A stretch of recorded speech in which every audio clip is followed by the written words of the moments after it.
주영진의 뉴스 브리핑 본격적으로 시작을 해보도록 하겠습니다. 서울시가 오늘 오전에 긴급 인터뷰를 했습니다. 긴급 브리핑을 했는데 말이죠.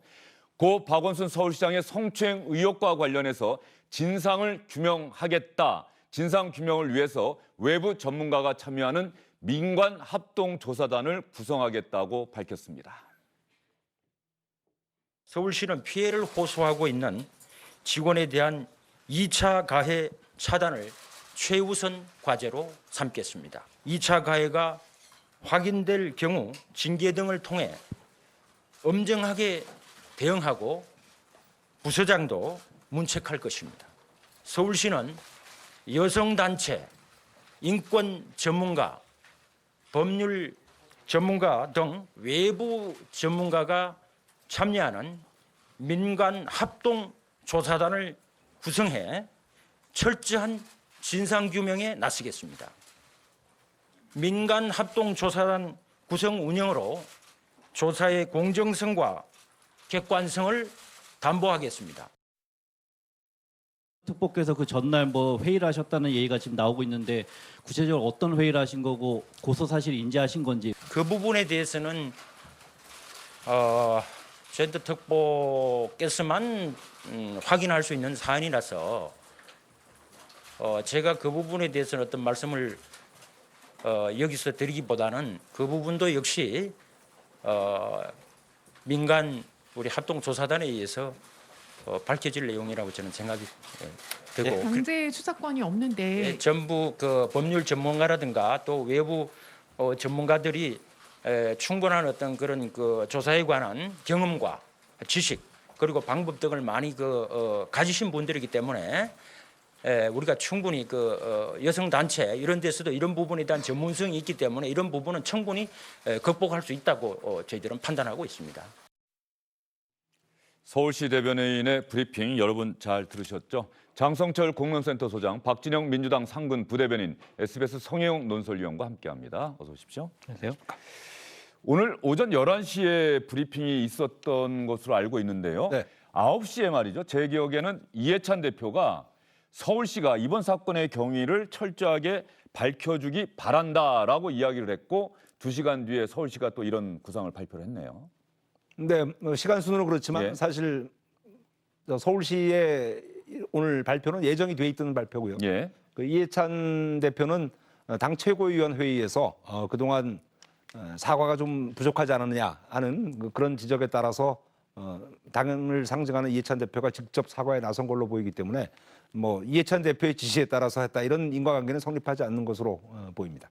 그러니까 제가 이 질문을 드린 것은 뭔가 여권 내부에서 이 사안에 대한 진상조사는 수사기관보다는 서울시가 일단 먼저 하자 이런 공감대가 형성된 것이 아닌가 싶어서 한번 질문 드려봤는데. 네, 그렇습니다. 예. 지금 서울시가 직접 조사를 하는 게 적절하냐 이 부분이 또 다른 논쟁이 되고 있습니다. 또 수사권이 없어서 제한이 있는 것 아니냐는 질문도 아까 나왔어요. 네, 그렇습니다.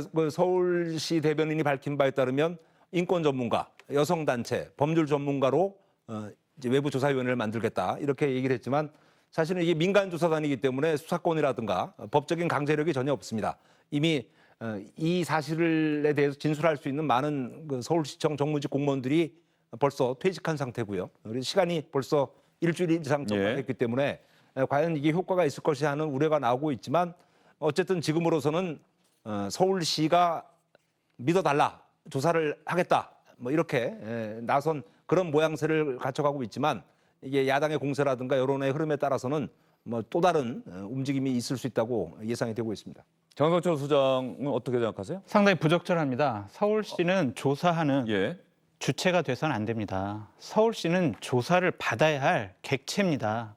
서울시가 이번 사건을 피해자가 먼저 서울시에 관련된 또한 같이 근무하던 분들에게 먼저 상의를 했습니다. 이것을 묵살했습니다. 그리고 은폐했습니다. 그리고 피해자가 조사를 받고 있는 과정 중에 서울시 관계자는 어떻게 그 사실을 알았느냐 이러한 것도 의혹으로 지금 우리가 밝혀내야 될 부분입니다. 다 서울시와 관계된 겁니다. 어떻게 당사자가 당사자를 조사할 수 있습니까? 강제력도 없고 수사할 자격도 없는 저런 서울시 자체적인 조사는 불필요하고 저것은 부적절하다. 경찰과 검찰에서 조사를 해야 된다. 그렇게 말씀드려요. 장성철 소장은 서울시는 조사를 받아야 할 대상이지 조사를 해야 할 주체가 될 수 없다. 이런 의견 밝혀주셨는데 어떻게 생각하세요? 뭐 이제 경찰과 검찰이 수사하는 게 제일 잘할 수 있죠. 근데 상황이 고소인이 고소했던 박원순 시장이 돌아가셨고 그래서 이제 공소권이 없는 상황이 되어버렸단 말입니다. 이 상황에서 피해 여성이 다시 주변에 있었던 분들을 추행 방조 혐의로 고소를 한다거나 이러면 이제 경찰이나 검찰이 다시 조사를 할 수 있는데 그 고소가 지금 안 이루어져 있는 상황이기 때문에 경찰이나 검찰이 수사를 못하기 때문에 서울시 자체적으로 조사를 할 수밖에 없는 이제 그런 상황이고요. 말씀하신 것처럼 그 당시에 피해 여성이 주변 분들에게 상담됐고 또 젠더 특보나 이런 분들은 사전에 인지했다고 때문에 그분들이라도 불러서 그 당시의 경위라든가 이런 것들을 1차적으로 파악하는 게 맞지 않겠나 이렇게 생각이 들고요. 만약 나중에 소를 제기하면 그때 가서는 경찰과 검찰에서 조사가 이루어지지 않겠나 이렇게 생각이 듭니다. 예, 일단 그 부분에 앞서서 서울시가 진상규명을 하는 과정이다. 이렇게 또 생각을 하신 것 그러니까 같네요. 이게 진상규명을 말씀하신 대로 맞습니다. 진상규명을 받아야 될 대상임에도 불구하고 또 기관 전체가 그런 건 아니지 않습니까? 그것도 일부 사람들이 있으니까 그걸 또 조사를 또 안 하고 있으면 또 안 하고 있다고 또 야단을 칠 거란 말이에요. 자체 내에서도 어쨌든 간에 징계라든가 이런 절차를 밟기 위해서라도 당연히 할 건 해야 됩니다. 네. 서울시가 진상규명을 하겠다고 나섰고 경찰도 현재 조사, 수사를 진행하고 있는데 경찰은 선을 긋고 있어요. 지금 우리가 수사하고 있는 부분은 성추행 혐의와 관련해서 피고소인이 사망했기 때문에 그 부분을 조사하고 수사하는 것이 아니라 박원순 시장의 사망 경위를 조사하는 것이다. 또 이렇게 선을 긋고 있단 말이에요. 네, 그렇습니다. 지금 말씀하신 대로 경찰의 입장에서는 이게 이제 사건 수사 대상으로서는 변사 사건이기 때문에 이 부분에 대한 실체를 규명하고 박원순 전 시장이 목숨을 잃게 된 그 과정이 어떻게 되느냐 이거를 조사하겠다는 것이지 예. 여기에 앞에 지금 말씀하신 대로 공소권 없음이 돼버린 이른바 성추행건에 대해서는 경찰은 수사를 하고 싶어도 할 수가 없는 그런 상황이 돼버린 셈입니다. 저는 이런 상황에서는 여당과 그다음에 대통령 그리고 추미애 법무부 장관이 나서야 된다고 생각을 합니다. 대통령께서도 항상 강조해 오셨잖아요. 성범죄는 엄정하게 지금 조사해라. 강력하게 대응해라. 장자연 사건 같은 경우에는 공소권이 없고 공소시효가 지났더라도 명명백백하게 실체를 상황을 밝혀라라고 지시하셨지 않습니까? 정말 이곳 박원순 시장의 사망 사건 때문에 상당히 나라가 혼란스럽습니다. 이러한 것을 지금 대통령과 장관께서 그냥 내비두는 듯한 그런 모습 보이시는 것은 다른 정치적인 의도가 있는 것이 아니냐 그런 의심을 받을 수밖에 없습니다. 사적인 이념보다 자신들이 지금껏 지켜왔던 그런 정의로운 그런 원칙적인 가치를 지켜나가는 것이 더 중요하다. 전 그렇게 말씀드리고 싶습니다. 예, 경찰 수사 관련해서 김상민 기자가 보도한 내용을 보면은 일단 경찰이 박원순 서울시장이 사용하던 휴대전화를 디지털 포렌식을 하겠다라는 것 아니겠습니까? 복원해서 누구랑 통화를 했는지를 밝혀내겠다.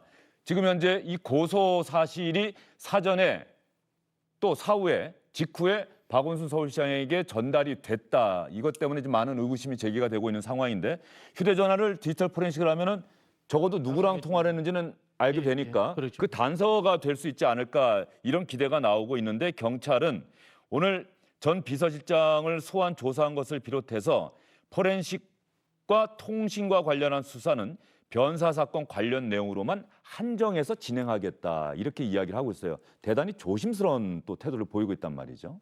그렇죠. 사실은 이제 포렌식을 하다 보면은 다른 형사 사건에 해당되는 것이 나올 수도 있다고 봅니다. 그렇게 된다면 그때 가서는 이제 경찰이 조사를 할 수도 있겠죠. 근데 지금 상황들을 보면은 말씀하신 것처럼 제가 보기에는 여권이 이걸 가지고 어떻게 할 수는 없어요. 이게 국민 정서가 존재하는 거기 때문에 다만 말씀하신 것처럼 여가부라든가 이런 부분들에서 빨리 나서서 이것에 대해서 진상 조사를 한다거나 또는 국가인권위라든가 이런 쪽에서 나서지 않은 것에 대해서는 변명의 여지가 없을 정도로 좀 죄송한 측면이 있는 건 사실이라고 이렇게 보고요. 아까 말씀드린 것처럼 법률적 부분이 존재하고 있기 때문에 그것에 대해서 고소 요건이 다시 갖춰진다면은 지금 피해자가 대리인으로 변호사를 선임을 했기 때문에 이분이 법률적으로 판단을 해서 저는 그런 조치를 취할 것이라고 보고요. 그때 되면은 또 충분히 법률적 조사가 이루어질 거라고 보고 그 전에는 단계적으로 계속해서 조사를 좀 이렇게 서울시에서도 하고 여가부에서도 하고 국가인권위에서도 하고 이렇게 해가는 게 맞지 않겠나 이렇게 보여집니다. 고 박원순 서울시장의 사망, 추모와 애도의 시간, 장례 절차가 마무리될 때까지는 그렇게 많은 분들이 생각을 했었는데 이제 장례 절차가 마무리되고 난 다음에는 이 성추행 의혹과 관련한 진실을 밝혀야 된다. 이런 목소리가 점점 커지고 있는 것 같습니다. 이런 상황에서 민주당의 이해찬 대표가 오늘 아침 회의에서 국민께 통절한 사과의 말씀을 드린다고 이야기했습니다. 피해 호소인께서 겪으시는 고통에 깊은 위로의 말씀을 드리며 이런 상황에 대해 민주당 대표로서 다시 한번 통절한 사과의 말씀을 드립니다. 피해 호소인의 뜻에 따라 서울시가 사건 경위를 철저하게 밝혀주시기 바랍니다.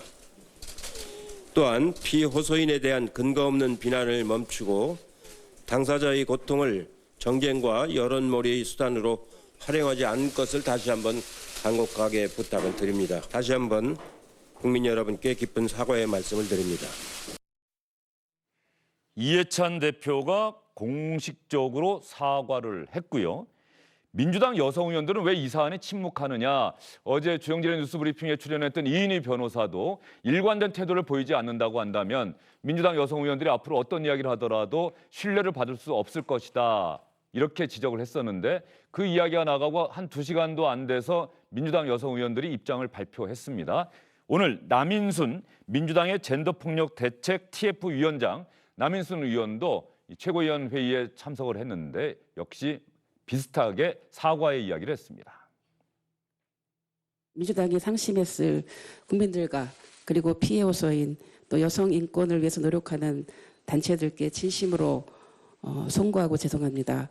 젠더폭력 대책 TF 위원장으로서 반복된 사건에 무거운 책임감을 느낍니다.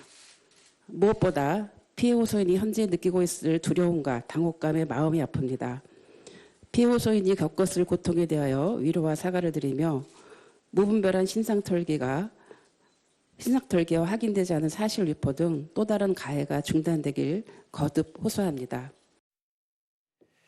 민주당 여성 의원들이 어제 오후에 내놓은 공식적으로 국회 소통관 기자들 앞에서 입장을 발표한 것이 아니라 입장문만 내놓았는데요. 민주당 여성 의원들은 어떤 이야기를 했습니까? 성혜영 의원, 민주당 여성 의원들의 입장문에서. 민주당 여성 의원들은 뭐 많은 논란 끝에 결국 이 사건에 대해서 진상 조사가 필요하다. 여기에 이제 힘을 실었습니다. 특히 피해 호소 여성이라고 이제 표현을 했습니다. 민주당에서 계속 그렇게 표현을 하고 있는데 고통의 깊은 위로와 함께 국민의 실망드린 것을 사과를 한다. 그리고 서울시 차원의 진상 조사가 필요하다. 결국 진상 조사를 해야 된다는 입장을 어제 처음 민주당 여성 의원 30명이 전원이 한 명도 빠지지 않고 입장문에 참가를 해서 입장문을 내놓게 됐습니다. 민주당이 사실 대단히 좀 어렵고 답답한 상황일 것 같기는 해요.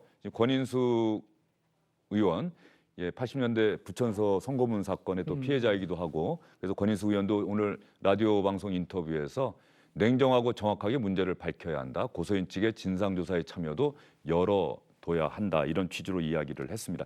민주당 내부에서 말이죠. 특히 여성 의원들 같은 경우는 좀 고민이 많았던 모양이죠. 이게 아무래도 이제 시점의 문제인 것 같아요.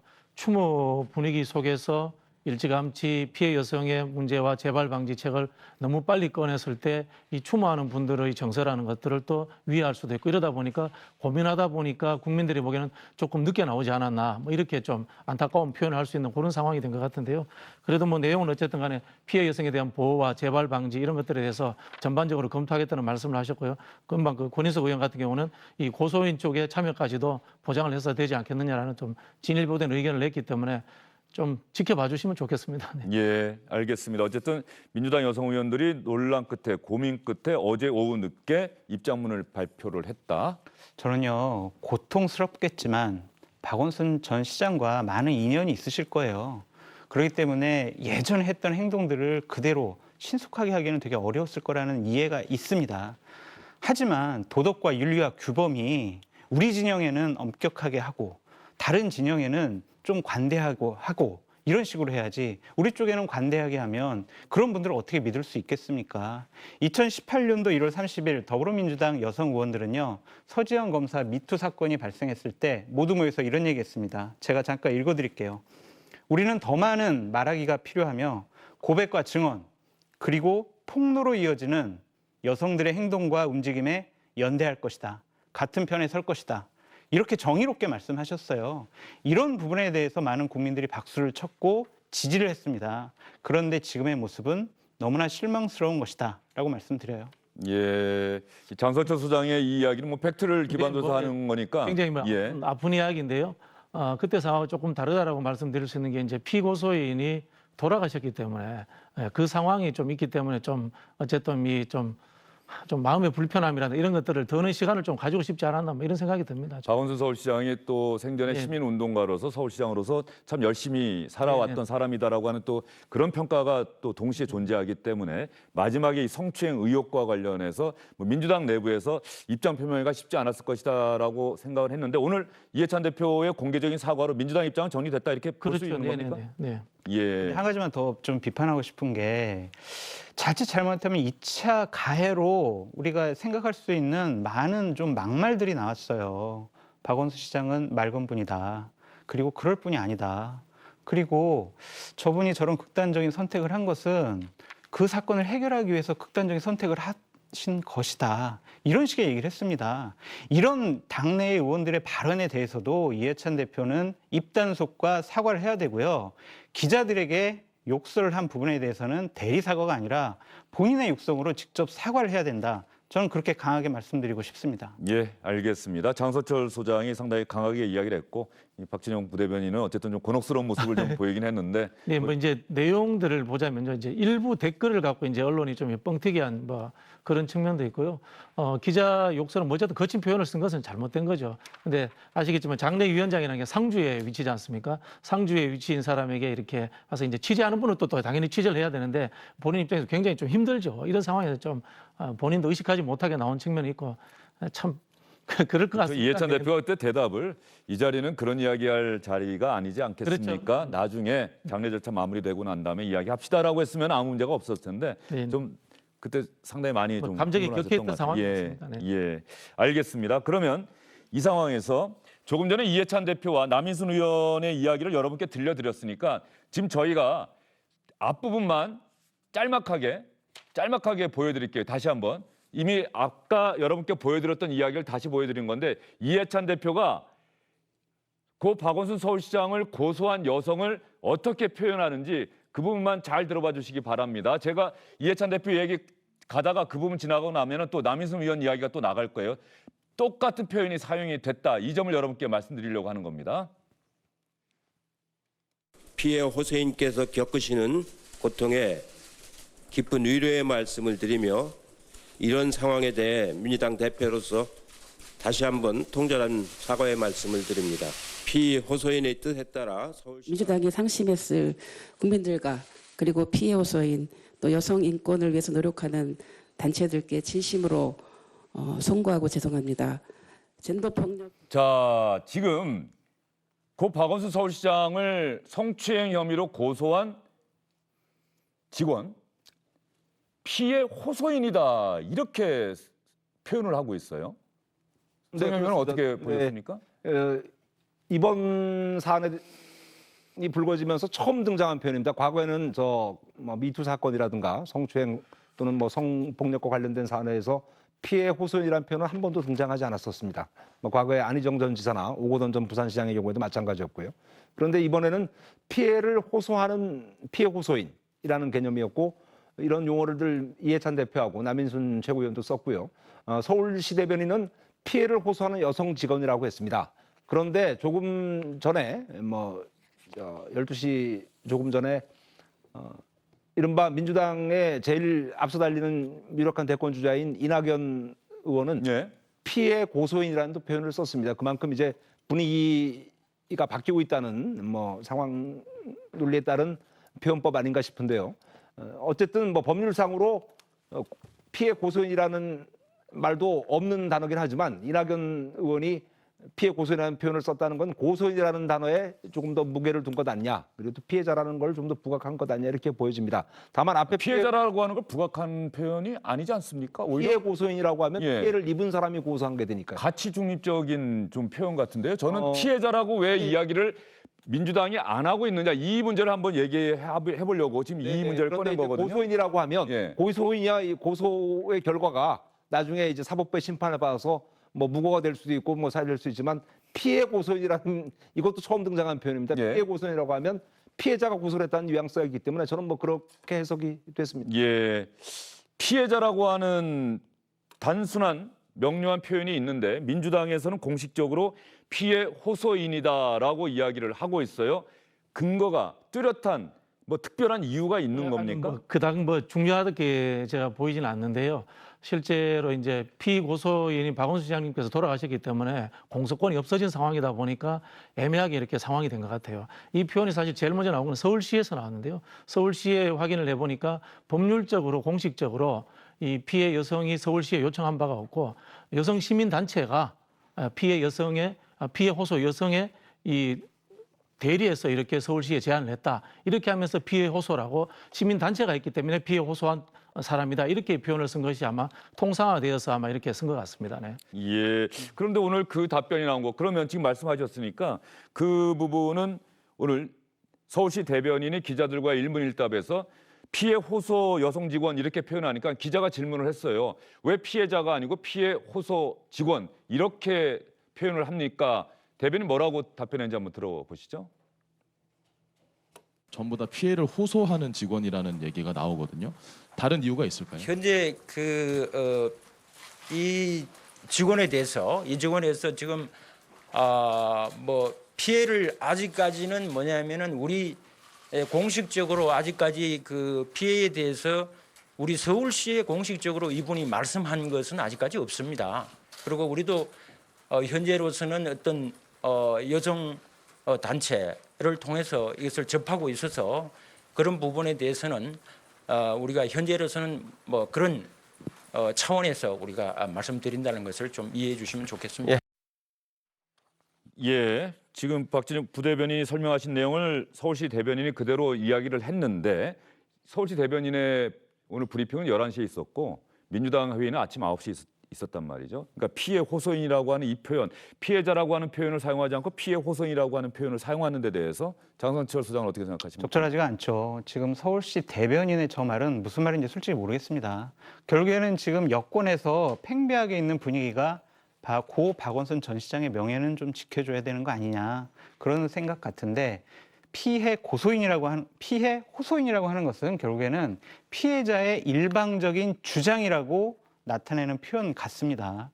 결국에는 이거는요. 본인들이 항상 얘기하잖아요. 성범죄 사건은 피해자 중심주의로 판단해야 된다고 했는데 결국엔 성인지 감수성이 부족한 부분이다. 자신들에게 올 피해를 좀 막아보기 위한 하나의 꼼수적인 표현이다.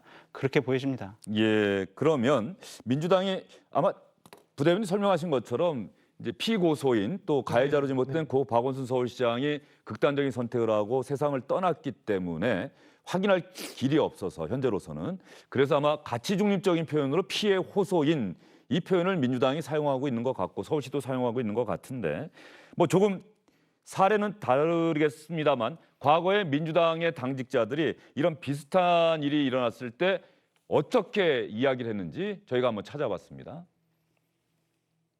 어떠한 말씀으로도 위로가 될 수 없겠지만 조금이라도 피해자의 고통을 덜어낼 수 있는 일이라면 우리 당이 할 수 있는 모든 조치를 다 하겠다는 말씀을 드립니다. 그 성폭력 사실을 접하고 저희는 참담함을 넘어서 정말 분노를 금할 수가 없습니다. 그리고 힘들게 이런 피해 사실을 공개한 그 피해자의 용기 있는 폭로에 경의를 표하고 또 지지합니다. 저 영상을 찾아봤을 때요. 윤호중 사무총장이 이야기한 것은 오거돈 부산시장 전 시장 사례인데 그때 오거돈 전 시장이 사퇴를 하면서 인정을 했어요. 네네네. 그래서 피해자라고 사용을 했고요. 표현을 썼고 남인순 의원 같은 경우는 김지은 씨가 JTBC와 인터뷰를 하고 아직 안희정 지사의 그 당시 입장 표명이 이루어지기 전에 김지은 씨의 그 이야기만으로도 피해자라고 하는 표현을 남인순 의원이 썼단 말이죠. 그래서 고 박원순 서울시장의 사망이라고 하는 예전에는 없었던 하나의 변수가 생겼고 또 중요한 일이 생겼는데 그럼에도 불구하고 민주당이 피해 호소인이라고 하는 표현을 써 나간다라고 하는 것은 우리가 한번 좀 생각해야 될 문제인 것 같습니다. 언론도 마찬가지입니다. SBS에서도 또 주영진의 뉴스브리핑에서도 과연 피해자라고 이야기를 해야 될지 피해 호소인이라고 이야기를 해야 될지 어떻게 생각하세요? 법률적으로 표현하자면 차라리 뭐 고소인이라고 할 수 있고요. 그리고 우리 또 사실 정서적으로는 피해자가 맞죠. 피해자가 맞는 상황인데 말씀하신 것처럼 이 공소권이 없는 상황이 됐고 박원순 시장이 돌아가셨다는 이 상황 자체가 말을 하기 쉽지 않게 이런 상황으로 만드는 것 같아요. 안희정 지사도 뭐 민주당이 얼마나 소중한 사람이었겠습니까? 그럼에도 불구하고 그분은 그 당시에 뭐 그런 극단적인 선택을 하신 것이 아니었기 때문에 우리도 피해자라고 이렇게 바로 당당하게 우리가 이야기를 했는데요. 이게 한국 사회가 가지고 있는 이 죽음에 대한 좀 경건주의 이런 것과 더불어 가지고 또 한편으로는 뭐 남녀를 넘어서서 저도 뭐 나이가 이제 기성세대에 해당됩니다만은 성인지 감수성이 요즘 젊은 분들에 대해서 떨어지는 것도 사실입니다. 그런 측면이 좀 작동한 것 같다라고 제가 솔직히 말씀드릴 수밖에 없네요. 네. 그러니까 박진영 부대변인 같은 경우는 언론에서 피해자다라고 표현을 한다고 해서 이의를 제기하시거나 그럴 생각이 전혀 없습니다. 개인적으로 저는 전혀 뭐 예. 문제 없다고 봅니다. 혹시 당 내부에서 저런 논의가 있었습니까? 아니, 전혀 피해 논의가- 호소인으로 정리를 합시다. 그렇지 않습니다. 예, 표현하는 말씀들이 상당히 다 다르고요. 예. 그런 측면이 있기 때문에 뭐 특별히 논의되어서 여기서 어떤 뭐 말씀의 가이드라인을 만들었다 이런 건 전혀 없는 걸로 알고 있습니다. 예. 당 차원에서 공식적인 논의가 있었던 것은 아닌 네. 것으로 알고 있다. 그런데 어쨌든 공교롭게 이해찬 대표와 남인순 의원 모두가 다 피해 호소인이라고 하는 공통된 표현을 사용했고 서울시에서는 피해 호소 여성 직원 또 이렇게 이야기를 하고 있습니다. 이 부분에 대해서도 시청자 여러분은 또 어떻게 생각하시는지요? 저는 SNS에서 성영 의원, 네. SNS에서 저와 친구를 맺고 있는 많은 여성분들이 이 피해 호소인이라고 하는 표현에 또 좀 분노하는 그런 또 이야기들을 많이 하는 걸 제가 오늘 오전에 봤어요. 피해 네, 호소인이라고 하는. 이게 뭐 말씀드린 바와 같이 이번 사안에 처음 등장한 표현입니다. 과거 이제 만희정 전 지사나 오거돈 전 시장의 경우 그 외에도 다른 많은 공직자들의 이른바 미투 사건 또 뭐 성추행 사건이 있었지만 한 번도 지금 말씀하신 피해자 중심주의에 입각해서 그런 피해 호소인이라든가 피해를 호소하는 직원이라든가 이런 표현이 사용된 적이 없습니다. 근데 이번 경우에는 고 박원순 서울시장이 워낙 시민단체 활동부터 해서 여러 분야에서 영향력이 강한 분이었기 때문에 그분의 경우에만 특별한 표현을 쓰는 것 아니냐 하는 반발이 여성계에서 나오고 있는 게 사실입니다. 특히 젊은 여성들의 경우에는 왜 한 번도 경험해보지 못한 표현을 이번 사안에만 적용하느냐 하는 그런 기준을 벗어난 표현에 대한 분노가 조금 서려 있는 것 같습니다. 예.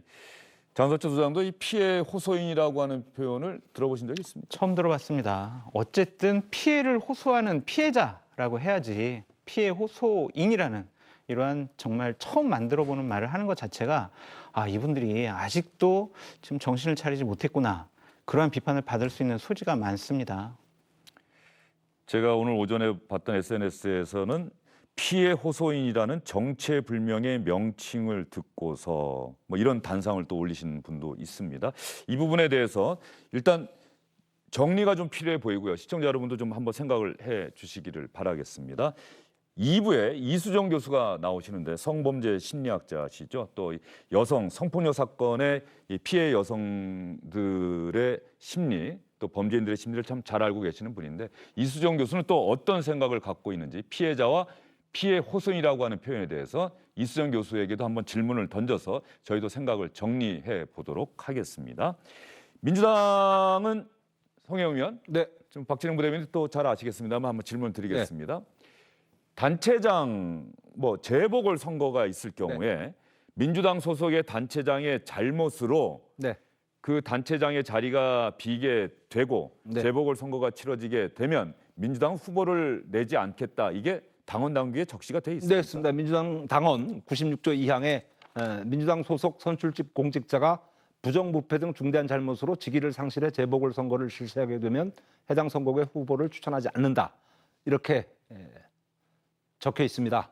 뭐 당원이기 때문에 뭐 민주당의 헌법과 같은 기능을 하는 거죠. 근데 문제는 이게 약간 애매한 부분이 있습니다. 부정부패 등 중대한 잘못이라고 하는 부분을 어떻게 해석하느냐는 부분이 있고요. 그다음에 이런 당원이 생긴 건 사실 더불어민주당 때 생긴 게 아니고 새정치민주연합 때 바로 지금 문재인 대통령이 당시 새정치민주연합 대표를 맡고 있을 때 이 조항이 생겼습니다. 원래 새정치민주연합에 2015년 2월 당원에 이게 처음 들어갑니다. 이 조항이 들어가는데 그때는 추천하지 아니한다가 아니고 추천하지 아니할 수 있다라고 했다가 5개월 뒤인 2015년 7월에 예. 다시 한번 새정치민주연합 당원을 개정할 때는 추천하지 아니한다. 당의 잘못으로 당의 소속 공직자가 본인의 잘못으로 사퇴했을 때는 후보자를 추천하지 아니한다고 명시적으로 박은 것이 지금 5년째 더불어민주당 당원까지 이어져서 승계가 되고 있는 상황입니다. 저는 아까 당원 다시 한번 좀 보여주시겠습니까? 이 당원에 보면은 말이죠.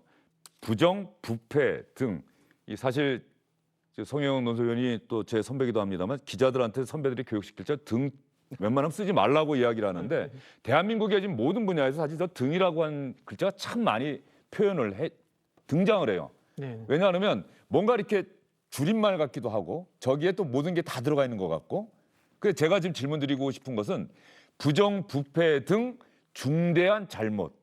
그럼 부정, 부패만 있는 건 아니죠. 그렇죠. 중대한 잘못도 있는 저게 더 중요한 거죠. 그렇죠. 저보다 이제 당원들이 네. 더 잘 아시네요. 네. 이게 정당의 당원이라는 게 굉장히 해석하기 좋게 열어놓는 경향이 있습니다. 그러다 보니까 이제 등이라는 표현을 썼는데요. 정치적 사안들은 모두가 다 사실은 중대한 사안들입니다. 그렇게 보시면 될 것 같고요. 이번 건에 대해서는 현행 당원 당규에 의하면은 공천하기가 쉽지 않다는 게 뭐 당의 여론일 수 있습니다만 현재 여론일 수도 있지만 정당의 또 기본 목적이 그 책임 정치를 구현하는 것이기 때문에 그때 상황을 봐서 판단할 것이 지금 이 우리가 뭐 단정해서 판단하기는 쉽지 않을 것 같습니다. 만약 그때 가서 지금의 당원 당규와 위배되게 후보를 아마 공천한다면 그 전에 충분히 국민들에게 설명하고 용서를 구하는 절차를 구하지 않을까 뭐 이렇게 예상이 됩니다. 네. 그 부분 관련해서요. 장성철 소장님 하실 말씀이 당연히 있으실 것 같은데 일단 민주당의 내년도 4월 재보선이기 때문에 그때는 대표가 바뀝니다. 이해찬 대표가 아니라 이낙연 의원이나 김부겸 전 의원 두 사람 가운데 한 사람이 대표가 될 텐데 기자들이 이 부분에 대해서 질문을 하기 시작했습니다. 이낙연 의원은 어떻게 대답했을까요? 당에서 후보를 내야 한다고 생각을 하시나요? 지금 그 논의를 할 시기가 아니라고 생각합니다. 이낙연 의원은 신중하고 조심스러운 태도입니다. 아직까지는 지금은 그 논의를 할 시기가 아닙니다. 시간이 많이 남아 있다 이런 뜻이겠죠. 또 고 박원순 서울시장이 세상을 떠난 지 얼마 안 되지 않았습니까? 이런 뜻도 포함되어 있는 것 같은데 김부겸 전 의원은 보다 적극적이고 공격적입니다. 정치는 현실이다. 당원들의 뜻이 공천이라면 국민에 엎드려 사과하고 양해를 구할 것이다. 필요하면 당원도 개정할 것이다. 이렇게 이야기를 하고 있습니다. 아마도 중대한 잘못에는 성추행 의혹, 성추행 사건 이것도 당연히 들어가겠죠. 그것도 중대한 잘못에 들어가는 것은 분명하겠죠.